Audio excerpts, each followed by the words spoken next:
Come on, come on, come on. Behavior management in a drama class, I think, is slightly different to your behavior management in the standard classroom, in that you need to embrace the chaos. You've got to accept that there is going to be a lot of noise, and a lot of it is out of your hands, it's out of your control.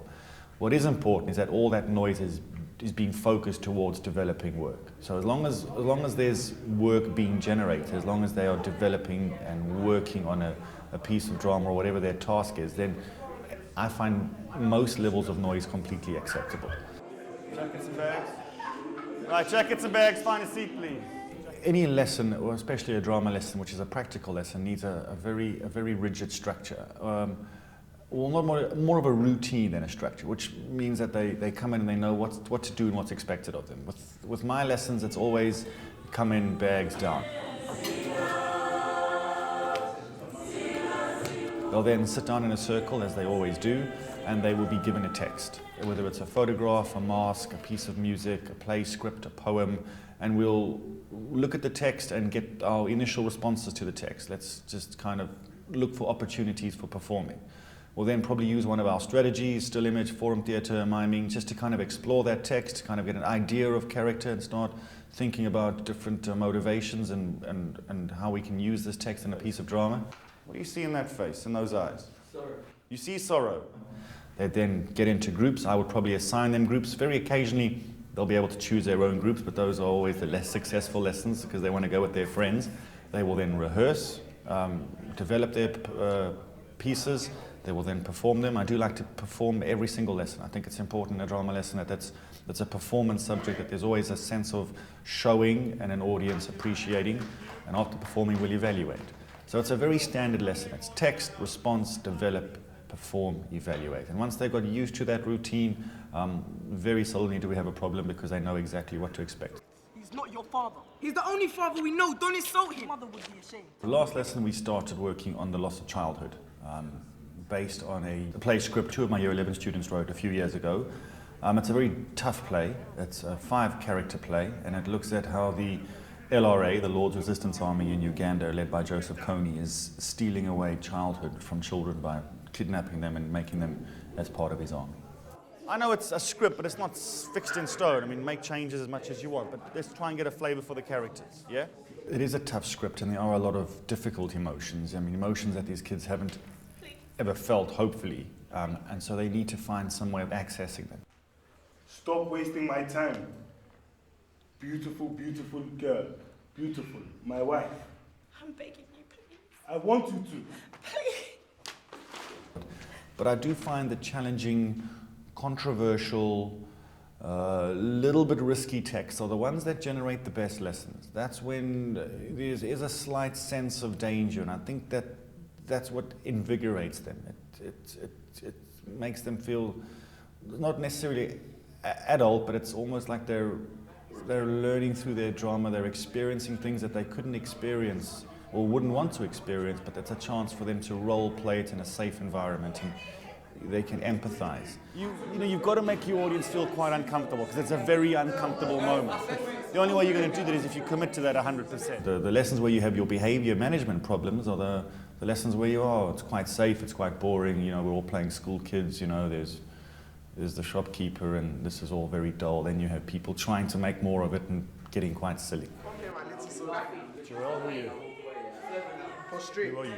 Mama Confesses is a very difficult scene.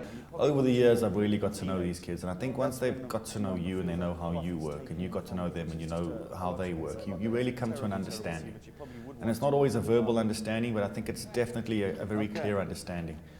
The important thing, I think, is to treat all those relationships not as a single, but as individuals. So some of the kids, they will get away with a lot more. I've got the head boy and the head girl in this class, and they get away with very little. Should we change over, guys? This is quite serious. No, sorry. Sure? Others who are known around the school to be behaviour problems, I don't have a major issue with them in drama, because I think they enjoy the subject, but you can't keep them on such a tight leash, because then you're just going to have confrontations every lesson. So a lot of it is tactically ignored. I think if that's not going to seriously impact the rest of the class, it's annoying me. Maybe it's annoying, some people, but it's not having a major effect on the class. It's not worth the confrontation. It's like a very fluid, ongoing relationship. But that's the relationship that you have with the pupils that keeps them in control. It's not the shouting or the school's behavior policy. It's not the detentions. It's not the threatening. It's just that kind of relationship you build with your students. That's what keeps them in line. We can't just do it. Okay. The low-level disruption during the performance is a tricky issue for me. You know, either you're going to ignore it, or you're going to try and deal with it while the performance goes on, but then you kind of, you should be watching that too as a teacher. I mean, I want to see the work they're doing. I don't want to be dealing with pupils. Or you're going to stop that performance and now we're going to deal with this low-level disruption issue. So it's a judgment call. The kids, they need to have a very clear boundary, and they will always tiptoe right to that very edge. You look at them, they know, okay, I'm right here at the edge. Take another step and, we're going to have to deal with it. And sometimes they do, so we stop it. We've got a behaviour management policy in the school. You've got the hotspot rota. We'll go and get a senior member of staff if you have to come outside.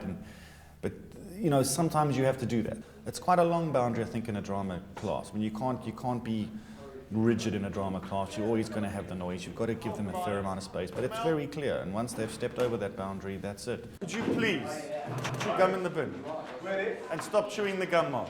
It just ruins your character, Anything to do with God. We've been stolen away from our home, taken to hell.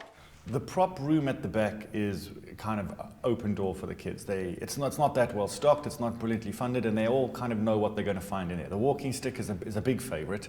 Very often it is a walking stick, but a lot of the time it turns into a gun.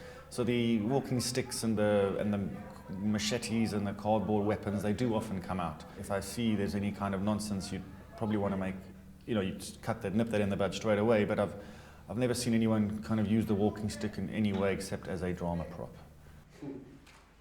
It's her or you.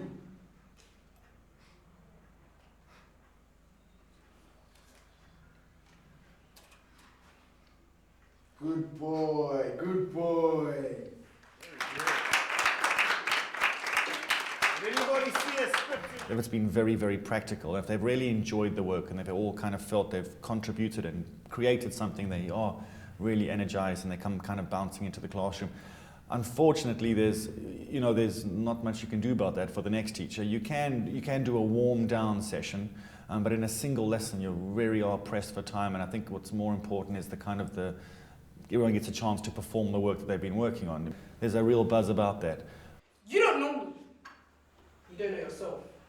I am Joseph Suits Elijah Conley.